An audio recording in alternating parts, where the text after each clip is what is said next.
Boa noite. Boa noite a todos do Facebook, Instagram. Eu sou Michele Godas, do Instituto Quanin, e sejam bem-vindos à nossa live. E nós vamos falar hoje sobre síndrome do pânico. Sim, esse transtorno da ansiedade que faz muita diferença, tem muita gente acompanhando. Eu vou esperando as pessoas entrarem para que comece o nosso tema. Então, quem já tiver aí perguntas, questionamentos a respeito da síndrome do pânico, ou que ficou alguma dúvida a respeito da síndrome de ansiedade que falamos na live passada, já pode mandar aí, já deixa, né, a pergunta já pronta aí para que a gente emende o assunto, fale a respeito, tá?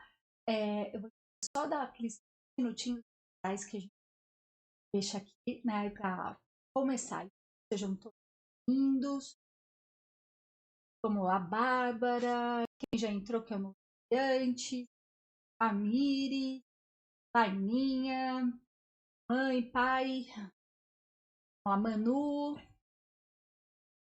mas só conseguiu aí?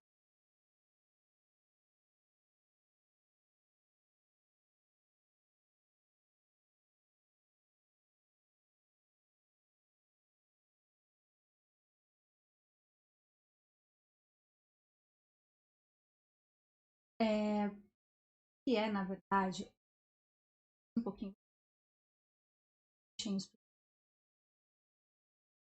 Atrapalha aí? Boa noite, sogrinha. Boa noite, Partida. Má noite. Só mais aqui pra gente falar sobre o síndrome do pânico. Oi, Claudinha.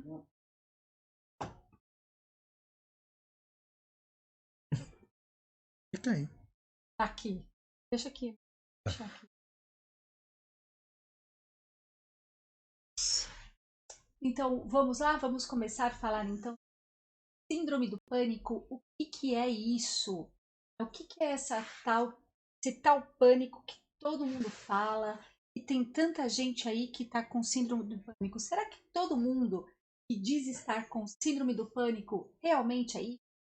Será que é só um transtorno de ansiedade ou uma depressão escondidinha atrás dessa síndrome? E afinal de contas, como que funciona? Qual é o mecanismo dessa síndrome? Sim, síndrome, um transtorno que está relacionado à ansiedade. Lembra que a gente falou sobre ansiedade na semana passada? Então, essa síndrome do pânico está relacionada à ansiedade.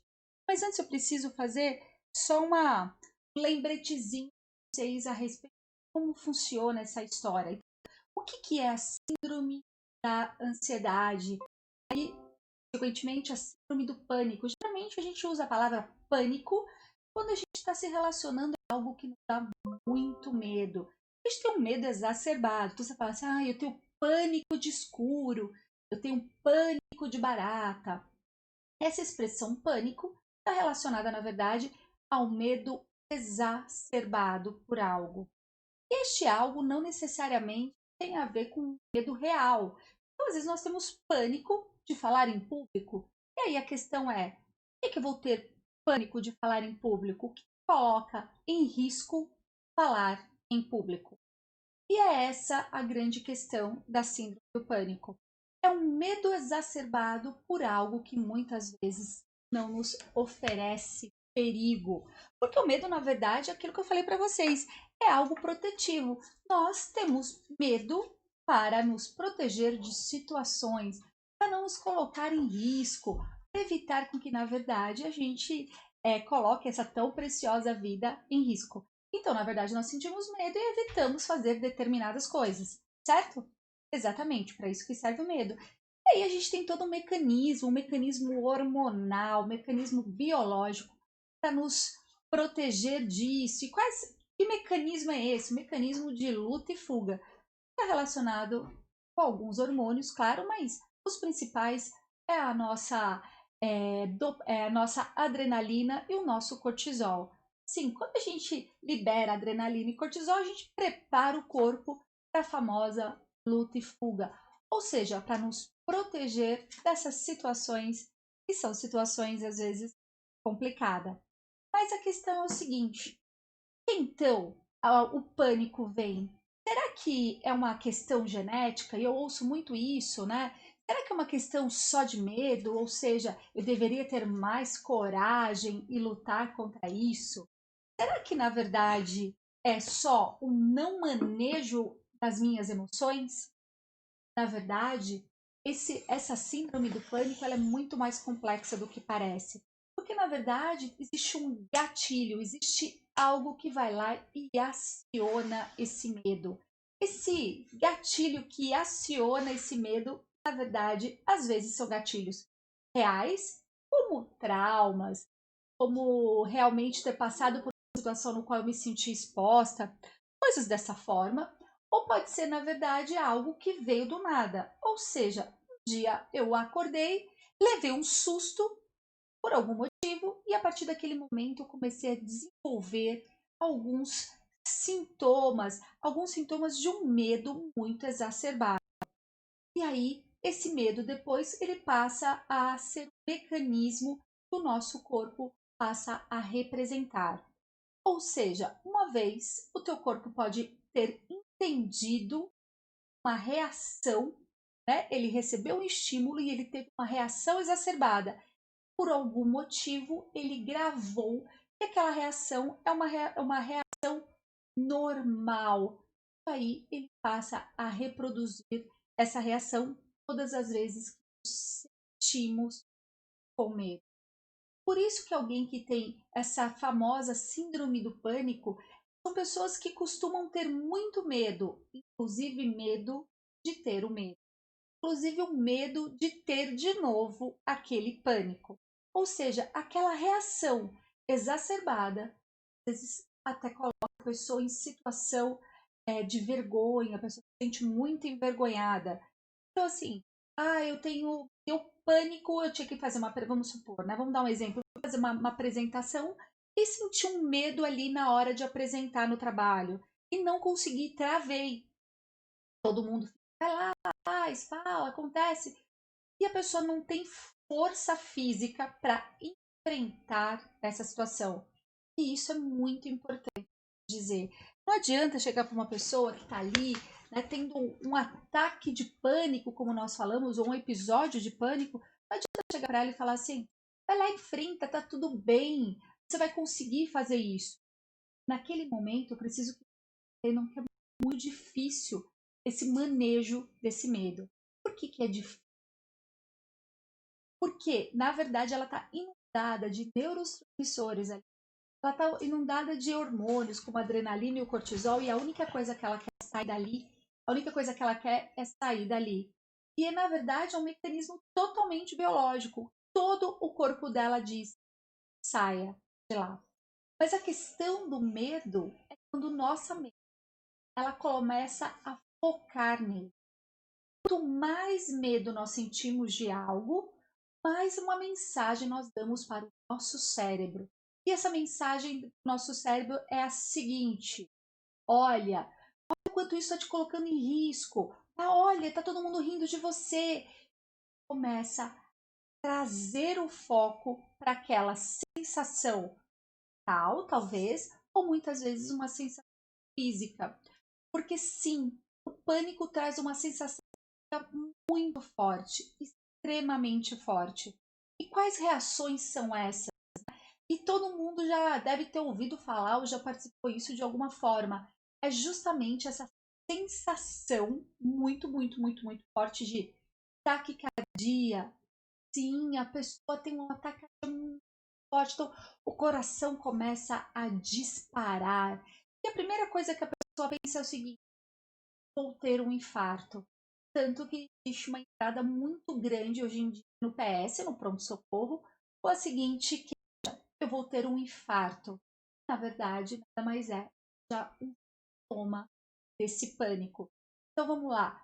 Batedeira, então, ataque cardíaco, mão suando, fria, gelada, uma sensação de morte eminente. Então, geralmente as pessoas que estão na crise, elas têm essa sensação da morte iminente. Né? O treme muito, a visão fica turva, ela tem uma sensação que ela vai morrer. Então, geralmente, a pessoa, quando ela está bem no meio, eu vou falar direitinho para vocês daqui a pouco, né? Relacionar todos esses sintomas assim do pânico, mas é, na verdade, tão físico, com certeza. Mas o que ela está ali no meio de um infarto, ou ela está no meio, na verdade, de alguma coisa muito física. E sim, ela vai morrer. Imagina que você está numa situação exposta, né, seja no trabalho ou até no meio da rua mesmo, uma sensação que você teve que você ser atacado, de repente todo o teu corpo entra em estado de alerta. E aí ele se prepara, na verdade, para uma grande ação. Seja essa grande ação sair correndo daquela situação, ou seja, atacar quem está te atacando, todo o teu corpo se prepara para essa grande luta. Só que essa luta, na verdade, não vai acontecer. Porque não é um medo que te expõe, que na verdade aquela situação ela não está te expondo a um perigo real. Na verdade, esse perigo ele acontece muito mais dentro de você, fora. E aí sim, a gente pode dizer que tem um mecanismo tal. Como a pessoa encara a situação naquele momento pode fazer com que essa síndrome fique mais forte, ou seja, mais esses sintomas assim sobrecarreguem essa pessoa e aí sim faz com que a pessoa tenha a crise durante mais tempo. É importante dizer que a síndrome do pânico, ela é basicamente, né, ela é acometida em mulheres muito mais do que em homens. Olha, geralmente começa no final da adolescência, no começo da vida adulta. Aí você vai falar, ah, mas eu tenho 30 anos e já fui diagnosticado com pânico. Sim, pode acontecer de você desenvolver acima dos anos e pode ser até que uma criança tenha síndrome do pânico. Mas a questão, assim, quando acontece na criança, o que a gente fala para a criança? Ah, tá tudo bem, vai passar, o monstro vai embora, não precisa ter medo, ou não precisa chorar desse jeito. E a gente dá uma contenção. E como o cérebro da criança ainda está em desenvolvimento, às vezes ela consegue sair daquilo sem com a ajuda de um medicamento, certo? O que acontece no final da adolescência e no começo da vida adulta, né, uma sensação de pânico muito maior. Aí você vai me dizer, ah, mas eu já vi muitas pessoas, né, acima de 50, com 60 anos, com pânico, com síndrome do pânico. Bem, a gente precisa analisar direitinho se realmente ela está com pânico ou se ela está numa depressão profunda. E a depressão profunda traz também sentimentos, traz essas sensações muitas vezes físicas, muitas vezes mentais, trazendo então essa sensação de pânico. E aí, muitas vezes ela fala, ah, tive um ataque de pânico, ou agora eu estou com uma síndrome de pânico. E aí a gente precisa realmente analisar direitinho se não é só o medo ali perante uma situação, uma sensação de insegurança gerada pela própria depressão. Então, na verdade, quando me perguntam, a depressão está muito linkada à síndrome do pânico? A resposta é sim. Não necessariamente quem tem síndrome do pânico vai ter depressão ou tem depressão, mas muitas vezes a depressão pode levar a episódios de pânico. E aí sim, quando não levada a sério, essa depressão pode gerar esses sinais e sintomas fortes. O que é importante dizer é que quando uma pessoa está num ataque de pânico, ali no momento que ela está trazendo esses sinais e sintomas, o que nós precisamos fazer? O que você pode fazer para auxiliar uma pessoa nesse momento? Isso é muito importante. Né? Não adianta você falar para a pessoa, vai lá e enfrenta, porque ela não vai conseguir enfrentar naquele momento. O que é importante é tirar essa pessoa daquele meio estressor. E aí sim, conseguir fazer com que ela respire, tire o foco da mente daquele medo. Na hora que ela tira o foco do medo, ela consegue ter um controle melhor disso. Mas eu já vou falar disso mais, tá bom? No caso atual do medo coletivo, independentemente da idade, não chega a levar a uma síndrome de pânico? É mais comum ser depressão? Então, Clau, na verdade, esse medo coletivo, né, essa sensação de insegurança, ela pode levar sim a episódios de pânico, né, mas, né, e pode, né, isso não dá nem pra gente, cada caso é um caso, mas sim, pode levar ao pânico. Mas hoje em dia, o que a gente está vendo mais é uma depressão por falta de dopamina. E essa depressão por falta de dopamina, ela dá essa impressão de pânico. A dopamina, ela traz a sensação da gente de esperança. Ela que nos enche de esperança, ela que nos funciona a ter esperança. Então, quando a gente está com uma baixa desse neurotransmissor, nós temos uma tendência a sentir um medo exagerado, até uma sensação de insegurança. Mas não necessariamente chega a ser o pânico, tá? Tem mais a ver com uma depressão de dopamina. Por isso que é importante quando a gente, né, os nossos papéis aqui da live nunca é ensinar vocês a fazerem diagnóstico, até porque, né, vocês não são terapeutas e médicos, a questão não é essa, mas é só a gente falar um pouco do que está acontecendo aí fora, para que a gente vá tirando justamente o preconceito a respeito disso. E sim, pânico é uma doença, ela não é uma questão mental, e ela precisa, né, ser cuidada tanto com terapia quanto com medicação.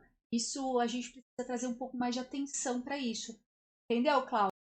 Então, sim, pode gerar um pânico, pode gerar até uma síndrome do pânico, mas a grande maioria é essa depressão por dopamina, tá? Qual a diferença entre crise de pânico e síndrome do pânico? A síndrome do pânico, ela é a doença. E você pode ter uma crise de pânico sem necessariamente ter uma síndrome do pânico. O que é essa crise de pânico? É justamente são episódios de medo muito exacerbado. Então você pode ter episódios de medo exacerbado e não necessariamente ter uma síndrome do pânico. Ou seja, vamos lá, o que a gente caracteriza o pânico? Eu vou falar de todos os sintomas. Então, quando você apresenta esses sintomas mais de um dia, ou mais de uma vez durante o dia, ou esses episódios são repetidos, aí sim a gente pode dizer que você está com pânico. Agora, você ter uma crise de pânico, vamos falar uma situação específica. Você foi lá, entrou no elevador e apertou o botão e o elevador parou, acabou a luz e você foi entre um andar e outro. E aí você começou a se sentir sufocada de estar lá, de estar com medo de estar sozinha e não consegue falar com ninguém e aperta o botão de emergência e nada. E aí você começa a ter, né, aquela batedeira no coração, você consegue começar a não conseguir respirar direito, ter aquela respiração mais curta, e você começa a ficar muito ofegante, muito ofegante, muito ofegante, aquela vontade de sair correndo de lá, de chorar, aquela coisa muito forte. E aí, de repente, né, a luz se acende, o elevador anda e você sai, e aí parou no andar, você sai e fala: ai, Deus, passou, né? E aí pode ser que você nunca mais tenha um episódio desse na vida. Você teve esse por conta de um estresse momentâneo, por uma situação traumática ali. O elevador parou no andar, certo? Então, a crise de pânico pode ser pontual. Você pode ter uma crise de pânico na vida, duas, três, sei lá, na tua vida inteira. Agora, síndrome do pânico são todos esses sinais e sintomas de forma bem repetida. Então, assim, ele é muito mais desgastante. Imagina que você tem esse medo aí que a gente acabou de falar, todos os sinais e sintomas várias vezes ao dia. E por coisas assim, você precisa pensar, quem tem pânico, ela não consegue ir ao mercado, ela não consegue muitas vezes, tá? É coisas do dia a dia. Então, eu tenho medo de ir até o portão, receber uma pessoa, ou eu tenho medo de receber uma pessoa na minha casa. Tem gente que tem pânico quando toca o telefone, porque acha que vai receber uma notícia ruim. Isso é uma outra coisa que é muito forte em quem tem o pânico, essa sensação da tragédia iminente, como se algo ruim fosse acontecer a todo momento, tá? Isso está ligado muito à taxa de tanto de serotonina quanto de dopamina, de alguns hormônios, aí noradrenalina. Então essa sensação dessa coisa de tragédia iminente é muito forte. Então, quando toca o telefone, tem pessoas que têm pânico de quando toca o telefone. Isso, né, tá muito relacionado, na verdade, à síndrome. Porque o que pode acontecer? Sabe naquele momento que você está mais estressado? Já deve ter acontecido isso no seu trabalho, ou na tua vida que você está um pouco mais cansada, né? Cansada. E aí, teu telefone toda hora entra uma mensagem. Né? Ou teu e-mail lá, você está respondendo e-mail e daqui a pouco vai subindo o e-mail, você não dá conta de responder, cada vez entra mais. Isso vai gerando uma ansiedade, certo? Você permitisse que essa ansiedade vá tomando conta de você, você pode ter uma crise de ansiedade. Agora, se isso for se exacerbando e for cronificando, né, ela for aumentando e todo dia um pouco, então ela vai acontecendo de uma. O que antes era agudo, ou seja, pontual, começa a ser crônico, direto, você sentindo isso, você pode desenvolver uma síndrome do pânico. Geralmente, burnout, não sei se vocês já ouviram falar do burnout, mas o burnout está muito ligado a uma síndrome de estresse, mas também está relacionado tem episódios de pânico durante o burnout. Ela tem pânico de várias coisas, ou seja, ela tem um medo exacerbado de várias coisas. É horrível desse jeito. Imagina que uma pessoa ela tem medo de todo. Simplesmente ela não tem controle a respeito disso.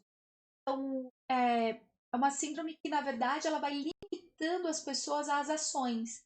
Então, coisas que talvez seja muito simples para você, como atender um telefone, responder um e-mail, uma mensagem, ou até mesmo, sei lá, ir até o portão da tua casa, quem tem pânico, ela vai se fechando, porque ela vai tendo cada vez mais medo, e esse medo cada vez você vai tendo mais medo de ter medo, que é uma outra característica de quem tem pânico, ela tem muito medo de ter uma crise. E aí, por medo de ter uma crise, ela acaba tendo uma crise pelo medo de ter uma crise. Entendeu? Porque a ansiedade, ela trabalha por feedback positivo. Ou seja, mais eu vou alimentando a atenção para aquele ponto que está me dando medo, mais isso vai crescendo, mais isso vai se exacerbando. Então, assim, ai, eu tô com medo. Isso tem várias pesquisas que dizem que existe um controle, um tratamento, né, psicológico, de novo, junto com o medicamentoso, tem um efeito muito bom para o pânico, principalmente, né, a terapia alinhada com o remédio, porque o remédio ele vai te ajudar a ter neurotransmissores para dar com o manejo que o psicólogo vai te ajudar. Então, como você vai agir em determinadas situações, né? Então, essas coisas alinhadas é muito boa. E aí, o que acontece? O que o psicólogo te ajuda nesse momento? Olha, quando você sentir medo de ter uma crise, simplesmente distrai a sua mente. Quando você perceber que você está muito. E aí eu vou usar uma palavra, porque é uma palavra que eu ouço da boca dos meus pacientes. Quando você perceber que você está muito noiado num ponto, os pacientes usam muito esse termo. Quando você perceber que você está muito noiado num ponto, já tira a tua mente daquilo, porque aí você vai começar a criar toda aquela história relacionada àquele ponto específico que você tem medo. E essa é uma outra coisa que pode acontecer em quem tem síndrome do pânico. Pensamento acelerado. E aí, geralmente, a pessoa cria toda uma história relacionada a isso. Ela cria toda uma questão relacionada àquela sensação que ela está tendo. E aí só vai aumentando a ansiedade. Aumenta a ansiedade, a probabilidade da pessoa ter uma crise ali é muito alta, certo? Isso vale a pena a gente colocar atenção. Todo medo ele é pertinente. No caso do pânico, geralmente, e para quem vê de fora vai dizer assim: nossa, mas como assim? Besteira, como que a pessoa não consegue lidar com isso? Faz o mínimo sentido. Como assim ela tem medo de fazer algo que ela sempre fez? Vamos supor, você sempre dirigiu. E aí, de repente, você começou a perceber que você está com medo de dirigir. Se você sucumbir a este medo, se você começar, eu tenho medo de dirigir, eu não vou dirigir. E aí você vai começar cada vez mais limitando a sua vida a isso. Eu entendo que você vai dizer, Mi, mas a sensação de insegurança é muito grande. A sensação de não conseguir realizar algo é muito grande. Por isso que eu não me coloco para dirigir.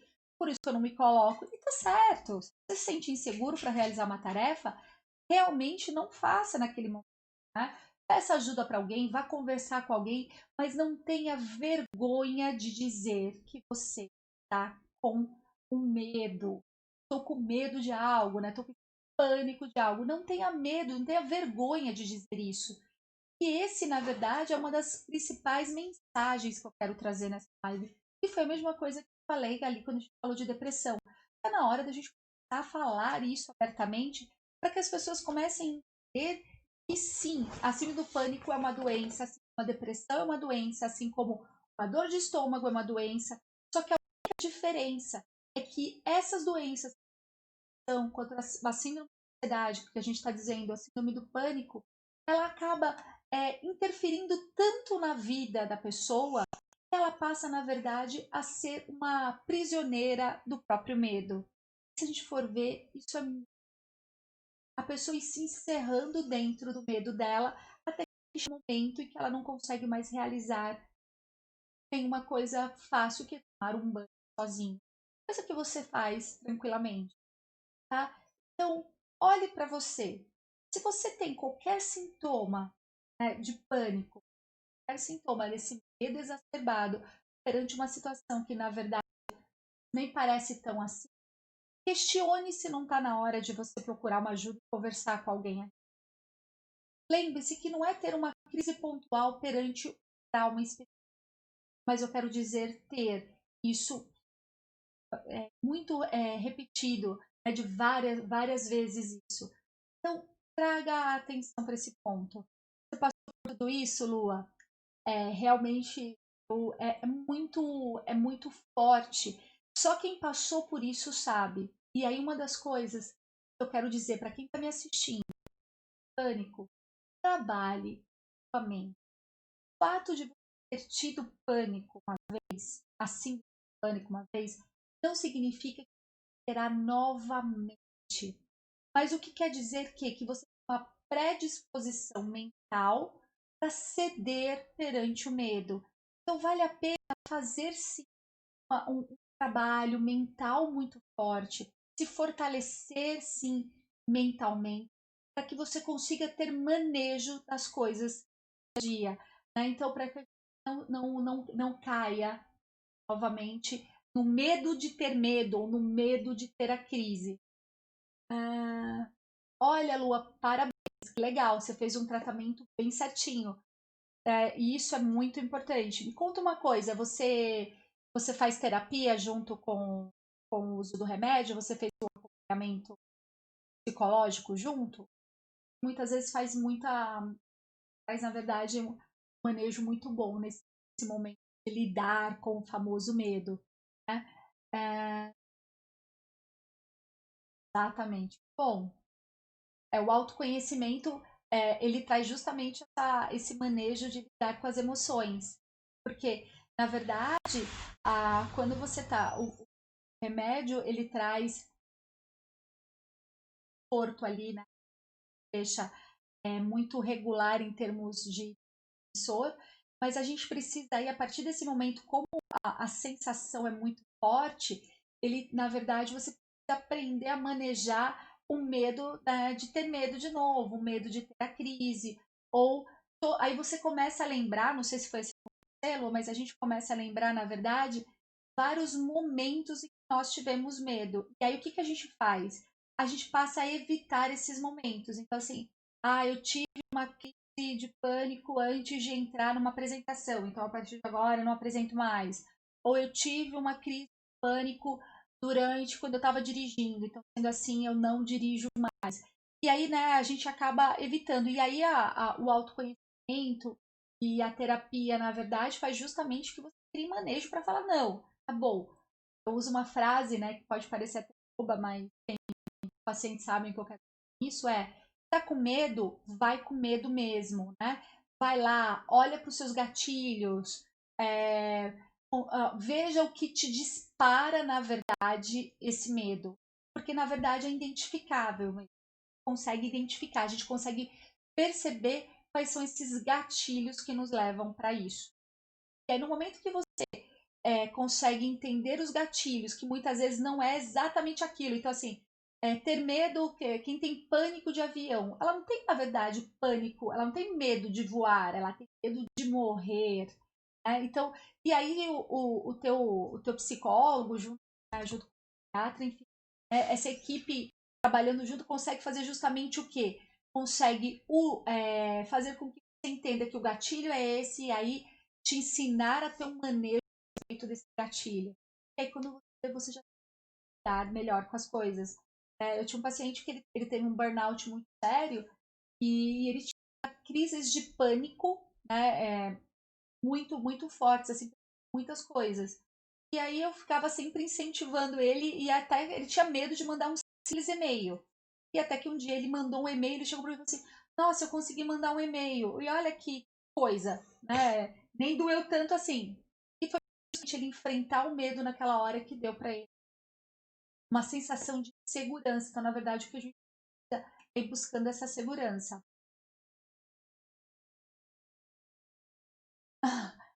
Pri, tem que ir e vai ter que enfrentar isso mesmo, porque assim, e quando você perceber que você vai enfrentar, né, que você enfrenta essa situação, consegue é, vencer o seu medo, cria-se um ponto de segurança e ele ajuda, na verdade, a desmontar muito gatilho. Interessante, porque fala assim, ai, mas eu tenho medo de tanta coisa. Como eu trabalhar uma coisa específica vai liberar o medo de outra? Porque, na verdade, às vezes é um medo só. E às vezes está relacionado ao medo de ter, ao medo de ser exposto, ao medo de ridículo, pessoas rirem de. Mas o que eu quero que vocês entendam, isso é muito forte. Não é simplesmente um medo que você consegue ali manejar na hora. Eu não sei se vocês já viram alguém que estava numa crise de pânico, mas é algo que chega a chamar a atenção de tão forte. A pessoa ela perde, ela tem literalmente a sensação, o pânico que a gente fala, né? Ela fica literalmente desesperada, desesperada, porque ela não sabe como manejar aquela situação. Ela fica ali, ela tem um medo muito grande, porque dá a impressão que ela está enlouquecendo. Por que dá a impressão que ela está enlouquecendo? Ela sabe que é um medo exagerado, ela percebe que ela está tendo uma reação exagerada perante, mas ela não consegue ter o controle disso, ela não consegue ter o manejo disso. E por não conseguir isso, ela fala: Nossa, eu estou enlouquecendo. Então, uma outra característica que tem é o medo de enlouquecer.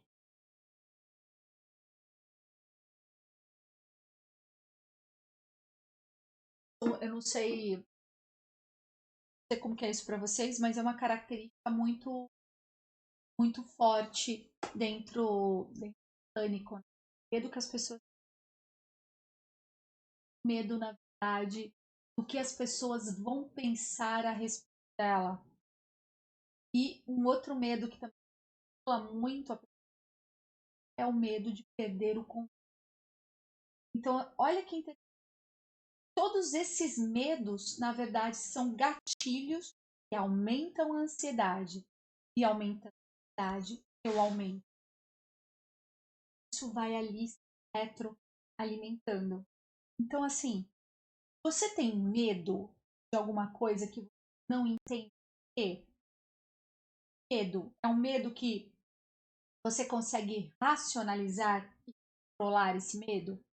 Esse medo te impede de fazer as suas atividades do dia? Você sente efeitos físicos relacionados a este medo? Efeitos físicos que te paralisam ou até, na verdade, te fazem ter sensações até muitas agressivas, porque uma pessoa que ela está em pânico, ela está literalmente fora de si. E aí dá a impressão, na verdade, que ela está de verdade.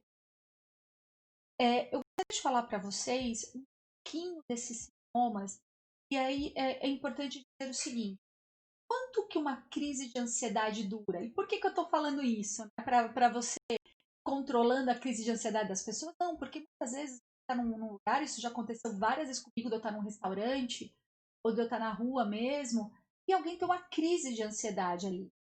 E o que você faz? O que você pode fazer se você quiser? Se direcione para essa pessoa, ofereça ajuda, converse com ela. Porque geralmente esses sinais e sintomas, principalmente no começo, ele tem uma duração de 10 a 20 minutos. Só que eu quero que você entenda que são os 10 a 20 minutos mais longos da vida daquela pessoa. Porque ela tem certeza que ela vai morrer e você está ali, na verdade, acalmando ela. Então, assim, é normal as pessoas serem um pouco agressivas nesse momento. Então, um pouco de compreensão é sempre bom nesse momento. Então, aí você vai falar assim, mas e aí? É só de 10 a 20 minutos? Você pode falar, eu tenho pânico, mas eu fico às vezes sentindo uma coisa determinada durante, sei lá, 1 hora, durante um dia inteiro. Sim, porque tem a ver com o tanto de adrenalina e o tanto de cortisol que você liberou. Se você teve uma reação muito forte perante uma situação ali, liberar isso durante o dia inteiro.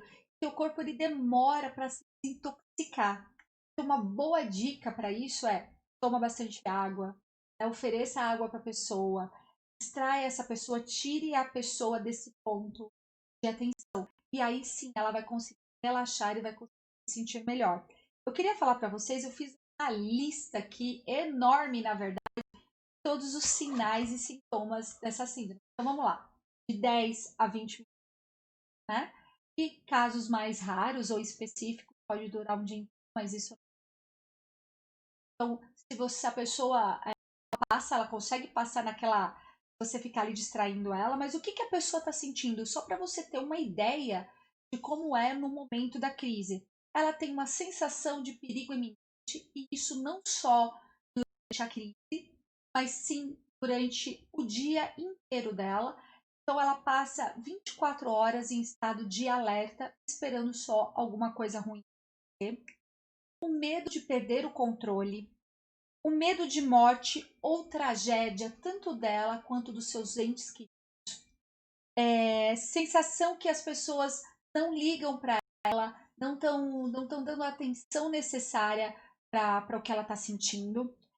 Sensação de estar fora da realidade, porque na verdade o que, que ela faz? Ela olha ali, ela eu tô tendo uma crise de ansiedade porque eu tenho que ir até o meu portão, mas isso não parece ser muito lógico. E aí a pessoa entra num sistema de autocobrança, um sistema de autocrítica muito forte.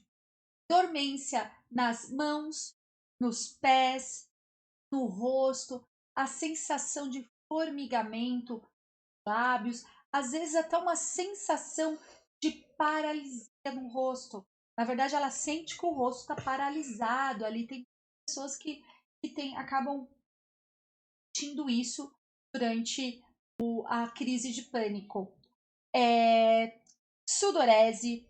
Uma coisa que é muito normal são as palpitações e ataque cardíaco. E é nessa hora que a pessoa está tremendo, com o braço e a mão formigando, uma angústia, porque a pessoa sente um aperto no peito, dificuldade para engolir. E todos esses sintomas relacionados, ela já coloca que ela está infartando, tá? Então, assim, tremores, uma dificuldade de respirar. Então, geralmente, ela tem uma respiração muito curta, que a gente chama de hiperventilação. E aí, a sensação de sufocamento, uma sensação de não conseguir respirar. Então, ela fica tentando puxar o ar e não vem. Mas isso tudo, na verdade, são sensações reais?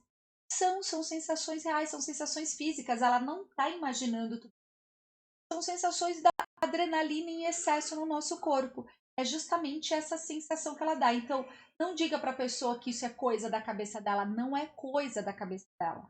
Tá? Ela realmente tem isso porque ela realmente está com todos esses neurotransmissores aí lá para cima. Então, assim, calafrios, ao mesmo tempo ondas de calor, que é justamente essa mudança de temperatura por conta da adrenalina e do cortisol, náusea, porque na verdade, se você está num sistema de luta, você não precisa comer nada. Então, a primeira coisa que você é essa náusea muito forte, dor de cabeça, dor abdominal, então a famosa dor de barriga, né? Então a pessoa pode essa dor de barriga muito forte, esse gelo no estômago, que é muito normal, tontura, em casos mais sérios, até na verdade um desmaio, né? E tudo isso, todos esses. Imagina que isso tudo que eu falei para você, questões de segundos, a pessoa tá ótima e daqui a pouco teve um gatilho que pode ser sim um gatilho real, ou seja, ela foi colocar uma arma na cabeça dela, ou ela sofreu um acidente, ou aconteceu alguma coisa que ela ficou sem saber o que fazer, ou simplesmente pode ser um gatilho mental. Ela correlacionou alguma coisa ali com o sentimento e aí veio tudo. Demora quanto tempo para curar uma síndrome do pânico totalmente? Mari, depende. Cada caso é um caso. Então, assim, você não vê, a Lua falou pra gente, aqui ela compartilhou com a gente, que para ela demorou 7 anos esse tratamento. Cada pessoa é uma pessoa, então quando a gente fala de tratamento, a gente tem que falar de algo muito individual. Né? Aí depende do manejo da pessoa, depende da causa, né? Que é isso que eu tô falando pra vocês. Será que essa síndrome do pânico veio depois que eu sofri um acidente? Veio depois que eu tive um problema sério de saúde, ou alguém da minha família morreu? Eu passei por um grande choque, e aí eu desenvolvi isso, aí depende o que é. Sim, é só uma questão, é só uma questão de ligação de gatilho com uma questão de excesso de neurotransmissor, enfim, tem vários fatores. Então, eu já vi pessoas demorarem 1 ano, eu já vi pessoas demorarem 3, eu já vi pessoas demorarem 10 anos. Então, cada caso é um caso e tem um cuidado muito particular. Por isso que esse tratamento muito único, né, que psiquiatra, psicólogo, junto com o paciente ali muito próximo, a gente quanto mais próximo a gente vai do paciente, mais rápido a gente consegue tirar ele daquela crise. E melhor ainda, quanto mais cedo a pessoa procurar ajuda, que aí que é essa o grande objetivo da hoje, quanto mais cedo ela procurar ajuda, mais rápido ela pode sair também, tá?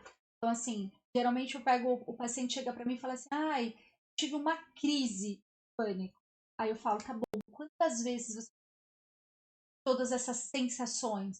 Ai, Mia, eu tô tendo pelo menos uma vez por dia, nada, assim, eu tô parada, daqui a pouco eu tenho essa sensação. Opa, vale o alerta, e aí a gente traz mais.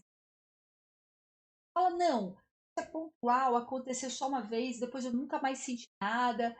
Bem, então presta atenção, a gente pode ter esses picos de ansiedade em determinados momentos. Então tá certo, não tem problema. É só a gente perceber isso, né? Então, vamos lá, vamos reforçar. Quais são as causas da síndrome do pânico? Pode ser a genética, isso é altamente questionável, tem várias linhas que questionam isso, porque pessoas que têm pânico e não são filhos de pessoas que têm pânico ou têm ansiedade, então existem várias linhas que questionam a ansiedade isso. Eu acho que depende. Tem a questão do estresse, que aí sim, né? O estresse gera ansiedade, a ansiedade alimenta esse ponto, né, da insegurança, e a insegurança ela dá o gatilho para o medo, e o medo dá o gatilho para o pânico. Perdido nesse moinho do uma forma brusca que o cérebro tem, né? Ou seja, o cérebro entendeu alguma situação de uma forma diferente e a partir daquele momento ele começou a reagir de uma forma exacerbada a uma situação. Ou seja, sempre tive medo, sabe? Nunca me senti segura de caminhar na rua. E sempre caminhei tudo bem. E de repente um dia eu estava caminhando na rua, sabe? Levei um susto e a partir daquele momento eu não consegui mais fazer pânico de andar sozinho na rua. Então, na verdade, entenderam? O cérebro teve uma reação muito exacerbada perante o estímulo e a partir daquele momento se instalou esse gatilho e aí você passa a todo o tempo. E como lidar com as pessoas que têm e não percebem ou não querem ajuda? Laine, isso é muito difícil. Na verdade, assim, em termos da síndrome do pânico, é bem difícil a pessoa não querer ajuda. Porque é uma situação muito angustiante. Né? Então, assim, ela tem uma tendência assim, de ajuda, querer ajuda, então acaba sendo muito. Como as sensações são muito fortes, a pessoa tende a pedir ajuda. E é difícil ela não perceber que ela está tendo pânico. né? Porque assim, é realmente um medo muito forte, é uma sensação, ela pode estar assim, ela pode não querer esse diagnóstico, ela pode brigar contra esse diagnóstico, ela pode fazer alguma coisa nesse sentido. Mas assim, que ela sabe que tem alguma coisa errada com ela, sabe?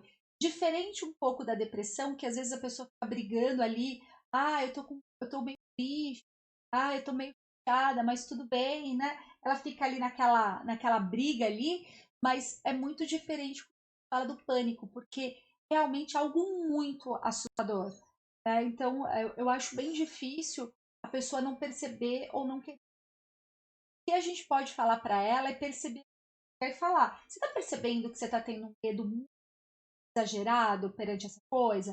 Está percebendo que isso está te atrapalhando nas suas atividades diárias?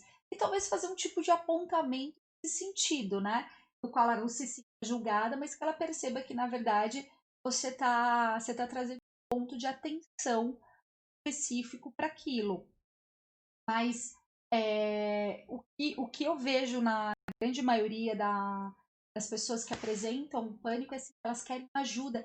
Na verdade, elas querem uma ajuda bem rápida. E aí que está o problema, porque sim, é um pouco demorado, e sim, né, talvez a gente não tenha um resultado tão rápido desse jeito, e aí a pessoa ela fica muito ansiosa, e a ansiedade faz com que ela mais uma círculo de novo. Quando a pessoa tem a crise que parece infarto, na dúvida é melhor levar ao hospital, certo? Com certeza! Na verdade, assim, fica esperando, né? Ver se vai passar os 10 minutos, 20 minutos, para ver se vai passar essa. Se vai passar ou não, né? Claro, um paciente um dia me ligou e ele falou: eu tô desse jeito, não sei.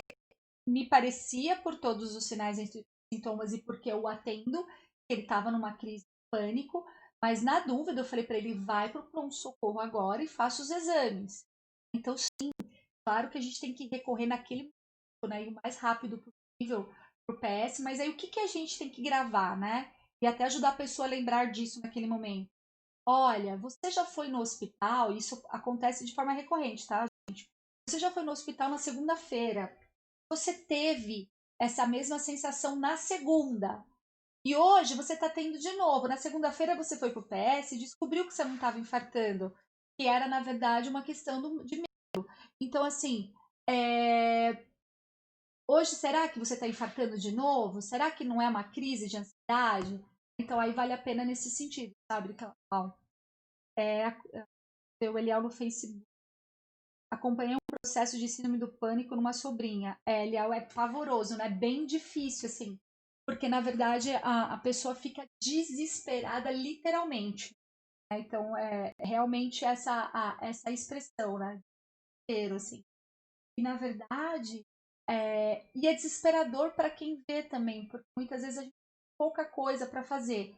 Mas o que eu quero dizer para vocês, o maior benefício que você pode trazer para essa pessoa naquele momento é acalmar a pessoa, dizer para ela: calma, respira, olha para mim, conversa comigo, vai ficar tudo bem. Quanto mais você for conversando com ela, vai modulando a voz, vai trazendo ela para cá, oferece água para ela, pede para ela lavar o rosto, né? Fala com ela: vamos dar uma volta aqui comigo. Ou seja, só tira a atenção dela daquele ponto específico que vai trazer uma grande contribuição para essa pessoa. Tá, gente? Eu queria, na verdade, era deixar essa mensagem para você, falando um pouquinho. Não sei se tem mais alguém que tem mais alguma pergunta a respeito disso, mas o nosso objetivo, na verdade, era esclarecer um pouco essa diferença entre o pânico e o pânico, do medo e do pânico, né? Porque todos nós vamos ter medo e é natural ter medo, tudo não tem problema. E também não tem problema ter uma crise de. Não tem problema se você perceber que você está com essa síndrome específica de ajuda, vai lá e tenho certeza que o tratamento adequado, com tudo ali bonito, ter uma recuperação muito rápida, tá? Ou pelo menos essa ou pelo menos se não for tão rápido, mas pelo menos um conforto maior. A sensação iminente da morte, Lu, Não entendi o que. Sim, a pessoa está perguntando se a pessoa tem isso. Sim, ela tem essa sensação iminente. Você consegue muitas vezes tirar isso. Sim, eu não tô entendendo o que você está escrevendo, Lu, por que você está escrevendo. Sim, mas o aumento da frequência cardíaca libera, na verdade, essa sensação e assim, por que né, o aumento da frequência cardíaca? Porque você está cheio de adrenalina, aí o corpo começa a tremer, aí dá a sensação, os sintomas. Ah, entendi. É que a gente fica concentrada aqui falando de uma coisa, não estava entendendo se ela estava perguntando alguma coisa. Entendo, sim. Então, essa sensação iminente da morte, aumento cardíaco, trêmula. Você já teve uma crise uma vez, Lu? Na verdade, gente, todo mundo já teve uma crise de ansiedade, ou numa menor escala, ou numa maior escala. Essa crise de ansiedade que a gente chama de pânico. Então, assim, em algum momento todo mundo já sentiu isso. Sabe o que é? Ou numa menor escala, ou numa maior escala, mas todo mundo já sentiu. Então, trabalhar essa questão de compreensão quando o outro está, ou até mesmo começar a perceber que isso é muito importante, né? Começar a perceber como está reverberando dentro de você, ou seja, estou sentindo que vou ter essa crise, esse ataque de pânico, Você começa a sentir isso, o que a gente tem que fazer? Você está sozinho em casa, você não tem ajuda? Vai lá, água, lava o rosto, distrai sua atenção vai perceber diluindo, vai passando. Se não muda a conversa, não dá tempo de falar. Mas é isso, gente. Essa sensação é muito forte. Então, o que a gente vai fazendo? A gente vai simplesmente diluindo isso. E à medida que isso vai diluindo, vai melhorando. Estou com depressão pós-parto e tenho esses sintomas que você está relatando. Seria crise de ansiedade ou crise de pânico? Ô Luísa, a crise de pânico, na verdade, ela é uma crise de ansiedade. Eu não sei se você pegou a live lá no comecinho, né? Sim, mas ela é uma crise de. A crise do pânico é uma crise de ansiedade. O que a gente dá essa palavra, esse nome pânico, porque a gente está relacionando a síndrome do pânico assim. Mas é muito normal em depressão pós-parto ou alguns episódios a pessoa ter essa sensação de medo iminente, principalmente no parto. Muito medo de fazer mal pro bebê, ou que a gente não dê conta de lidar com o bebê, coisas nesse sentido. Então é muito normal ter. Provavelmente você já está sendo medicada, você já para te ajudar nisso. Você vai ver que daqui a pouco isso vai se. Mas procura sim um psicólogo para você fazer. Gente, faz muita diferença essa a síndrome do pânico do manejo emocional, tá? Ajuda a gente a sair muito rápido da crise. A questão é, quando a gente está em pânico, a gente tem uma glandulinha bem pequenininha no nosso cérebro chamada amígdala. E fala que a gente foi criado pela amígdala. E o que acontece? Quem tem o pânico, o sequestro da amígdala, que a gente chama, dura mais. E aí, simplesmente, o manejo emocional, né, o manejo que você aprende junto com o psicólogo, ele te ajuda a sair mais rápido desse sequestro. E aí você se melhor. Bom, o síndrome do pânico causa algum efeito colateral? Isso que eu falei para vocês, Mário. O efeito colateral é a sensação física mesmo, né? Então, assim, geralmente por você estar sempre muito ansioso, você tem um pouco de perda de memória, dormir bem, mexe muito com o apetite, aí depende, tem pessoas que acabam, né, semana passada. Então tem pessoas que acabam tendo um apetite mais exacerbado, o outro perde o apetite, ela acaba tendo, na verdade, uma sensação de fraqueza muito grande, então ela sente que ela não tem forças físicas para fazer as coisas, justamente porque, como libera muito adrenalina, é como se ela estivesse num constante exercício físico. Né? Imagina que você está tensionada o tempo todo ali. Então dá essa sensação de exaustão muito grande. Tá? Então você está sempre. É muito parecido com essa sensação pós um exercício forte, sabe aquela sensação de batedeira? Sabe quando você faz um cardio bem pesado ali, que quando você termina o cardio você tá com aquela sensação forte? Então é essa sensação que dá. Mas, principalmente quando você fala de efeito colateral, você deve estar a longo prazo, então mexe muito com a memória, mexe com a atenção, humor, traz muita irritabilidade, a pessoa tem um baixo manejo emocional, tanto com as emoções dela quanto com o outro. Isso acaba sendo, né, mexe no sono, no apetite, acaba sendo esse a longo prazo. Não causa nenhum dano físico, ritmo cardíaco não se prejudica a longo prazo? Não, Manu, na verdade não. O que acontece é assim, como os sintomas são muito fortes, as pessoas começam a procurar ajuda muito rápido. E aí você não carrega tanto o coração. Então, essa coisa, apesar de dar essa batedeira tudo mais, não são coisas que o corpo costuma lidar bem com isso. Você não acaba acarretando uma doença, tá? Então, relacionadas a isso. Liel, acarreta o físico, mente, espírito. Ela detona a pessoa e ela faz justamente com que a pessoa acabe se recolhendo mais. Estou com crise de pânico, tenho passado muito mal. Hoje consegui me aplicar reiki e estou um pouco mais leve. Que bom, Cleide. Olha, que bom saber que você tem essa ferramenta ótima que é o reiki, porque ele ajuda bastante a gente nesse momento. Bastante mesmo. Né? Porque ele faz a meditação, ajuda bastante a dar com o pânico. O próprio meditação, yoga, reiki, fazer uma atividade física, conversar, ouvir música, tudo isso ajuda bastante. Bom, somos um conjunto, exatamente, Bial, somos um conjunto, é importante a gente enxergar que esse conjunto é um conjunto composto também do biológico. Então, assim, nós trabalhamos por feedback também. A gente precisa pensar, sim, que é uma questão mental que a gente tá, mas também tem uma questão biológica, dar esse feedback. Gente, eu preciso encerrar porque tem 57 minutos. Daqui a pouco vão derrubar a live e aí eu não consigo mais falar com vocês.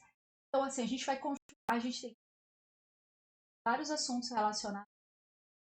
Vou continuar falando de ansiedade, eu vou falar de toque, que é tão famoso, o transtorno obsessivo, como que isso interfere, inclusive na questão alimentar, a gente vai falar também de compulsão alimentar. Então, sejam bem-vindos a esse período que nós estamos falando sobre assuntos de psicologia para trabalhar isso na verdade. Nossa, Eliel, sério que você não está recebendo? Fica acompanhando a gente no Instagram, que no Instagram eu acho que fica mais claro quando a gente faz as mensagens. Mas a gente posta assim, tá? Mas toda segunda e toda quarta, às 21h30, tem live, tá bom? Toda e sábado, às 10 horas da manhã, a gente tem o atendimento gratuito de reiki, tá bom? Então, assim, gente, vejo vocês sábado, às 10 horas, para o nosso atendimento. Segunda-feira com Fala Meu Coach. Quarta-feira eu tô aqui com vocês de novo, falando de ansiedade e na ansiedade para explicar isso. Só que eu espero vocês aqui todos juntos. E uma coisa que é muito. Vai lá, se perdeu alguma live, você não entendeu direito o que eu tô falando, ficou meio confuso, vai lá atrás, vai lá no nosso canal do YouTube, aciona o sininho, assiste as lives que você perdeu, para você conseguir ter uma continuidade aí no conhecimento, construir o conhecimento. Porque, na verdade, tudo isso que eu estou falando para você, ele tem a ver com autoconhecimento. Quanto mais eu me conheço, mais eu consigo lidar com tudo isso. Gente, um grande beijo e eu vou cair aqui. Tchau, tchau.